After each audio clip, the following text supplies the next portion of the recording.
الحمدللہ الحمدللہ وکفی وسلام علی عبادہ الذین اصطفی اما بعد۔ دوستو، یہ جو وائرس چل رہا ہے، یہ وائرس اللہ کا ایک عذاب ہے۔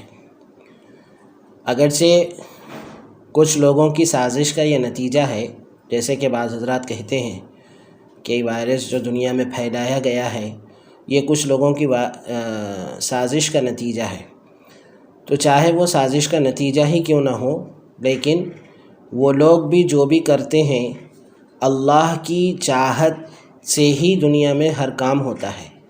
اللہ تبارک و تعالیٰ چاہتے ہیں تو دنیا میں کوئی کام ہوتا ہے، اور اللہ تبارک و تعالیٰ نہیں چاہتے تو دنیا میں کوئی کام نہیں ہو سکتا۔ یہاں تک کہ ایک پتا بھی دنیا کے اندر اللہ کی چاہت کے بغیر اور اللہ کی مشیت کے بغیر کوئی پتا بھی دنیا میں حرکت نہیں کر سکتا۔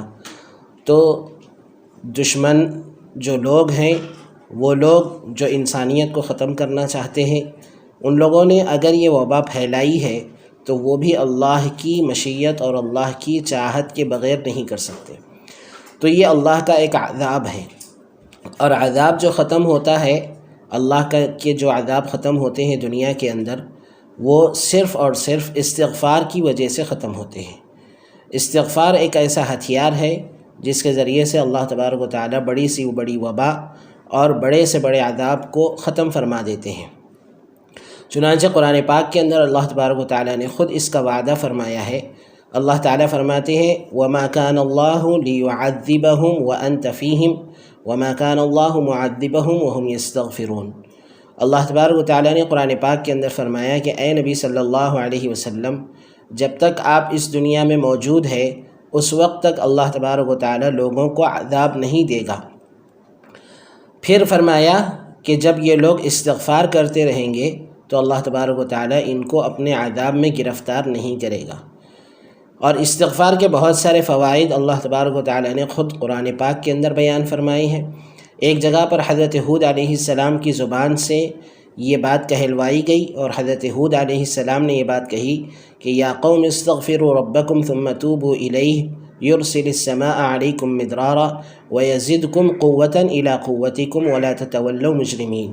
حضرت ہود علیہ السلام نے اپنی قوم سے کہا کہ اے میری قوم، تم اللہ سے استغفار کرو اور اللہ کی طرف توجہ کرو، تو اس سے تم کو فائدہ کیا ہوگا؟ اس سے فائدہ یہ ہوگا کہ اللہ تبارک و تعالیٰ تم پر بارش کو اتارے گا اور تمہاری قوت میں اضافہ کرے گا۔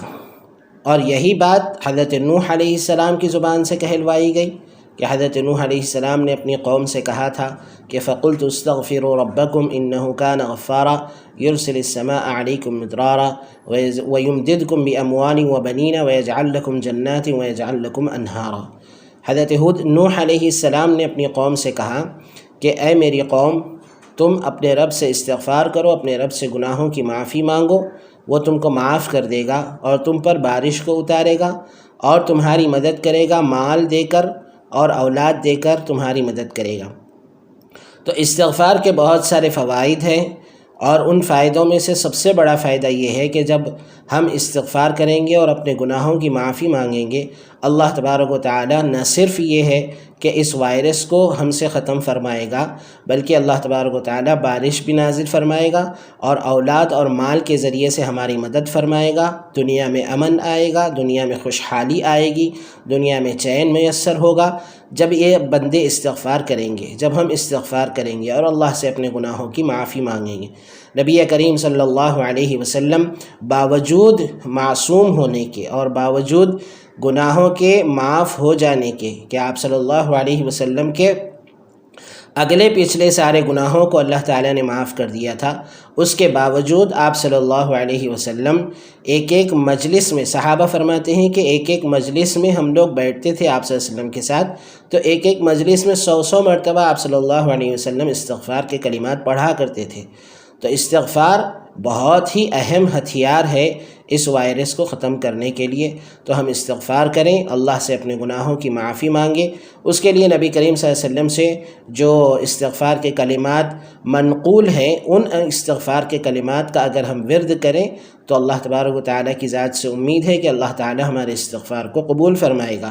جیسے نبی کریم صلی اللہ علیہ وسلم سے حدیثوں میں آتا ہے استغفر اللہ ربی من کل ذنب واتوب الیہ، یہ بھی کلمات ہے۔ اسی طرح استغفر اللہ الذی لا الہ الا هو الحی القیوم واتوب الیہ، اس طرح کے بھی کلمات ہے۔ اور سید الاستغفار آپ صلی اللہ علیہ وسلم سے مروی ہے، یعنی استغفار کا بھی سردار آپ نے فرمایا کہ استغفار کے سردار یہ کلمات ہے۔ آپ نے فرمایا اللہم انت ربی لا الہ الا انت خلقتنی وانا عبدک وانا علی عہدک ووعدک ما استطعت اعوذ بک من شر ما صنعت ابوء لک بنعمتک علی وابوء بذنبی فاغفر لی فانہ لا یغفر الذنوب الا انت۔ یہ کلمات آپ صلی اللہ علیہ وسلم نے سکھائے اور آپ نے فرمایا کہ یہ استغفار کا بھی سردار ہے۔ پھر آپ نے آگے حدیث میں فرمایا کہ جو بندہ صبح کے وقت میں ان کلمات کو پڑھ لے اور شام ہونے سے پہلے اس کی موت آ جائے تو وہ جنت میں جائے گا، اور جو بندہ رات میں اس کو پڑھ لے اور صبح ہونے سے پہلے اس کی موت آ جائے تو وہ جنت میں جائے گا۔ تو اللہ تبارک و تعالیٰ نے استغفار کے اندر فائدے ہی فائدے رکھے ہیں۔ تو اس دنیا کی خوشحالی اور آخرت کی خوشحالی بھی استغفار کے ساتھ وابستہ ہے۔ اس لیے ہم سب اپنے گناہوں کی معافی اللہ سے مانگیں اور استغفار کرتے رہیں تو اللہ تبارک و تعالیٰ دنیا میں بھی ہم کو خوشحال رکھے گا اور آخرت کے اندر بھی خوشحال رکھے گا۔ اور یہ وائرس، کرونا وائرس جو ہم پر آ چکا ہے، اللہ تعالیٰ اس وائرس کو اس دنیا سے ختم فرما دے گا۔ اللہ تعالیٰ کہنے سننے سے زیادہ عمل کی توفیق عطا فرمائے۔